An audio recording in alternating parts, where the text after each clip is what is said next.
Ki itse la ka lebitso ke sekgobo wa Hamoshi. Mona re bua le shwetla ke mo go neletsang dikateng tsa Sesotho.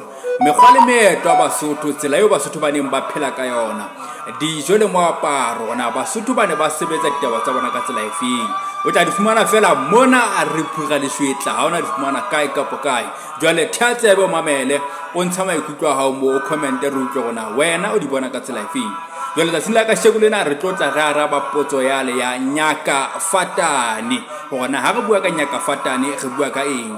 Hopola hore ka nako yane Basotho ba neng ba pola ka yone ba pola mabele kapa ba pola koro ba ne ba tlatla ba dula sotlo mohe ba ja dikgobe. Jwale Nyaka Fatane ke dikgobe tse jellwang sotlo mane.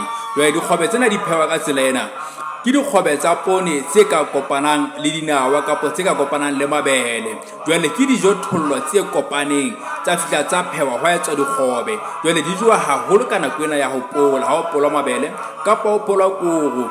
Jwale ke dikgobe tse jellwang sotlo mane. Ke itse taba tsena o tla di fumana fela mona a re pura le shwetla ka lentswe lena la sekgobo wa Hamoshi. Ka kodu ena o e tsebang ke re la ka lebitso ke sekgobo wa Hamoshi.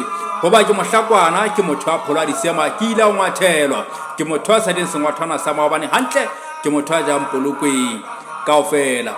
Jwale re tle re o neletse tse ding hape. Wena dula o letile, dula o na le rona, commenta mo o share di-video tsa rona o re bolelle hore na re ntse re tshwere hantle, o re bolelle hore fa maikutlo a hao le wena hore na taba tsena o di tseba ka tsela efeng, o di tseba ka lesedi le feng.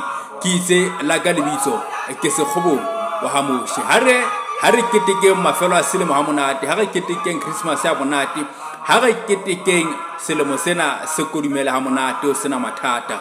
Re tla bonanang hape selemo se tlang 2023 ha ebe selemo sa katleho le mahlohonolo.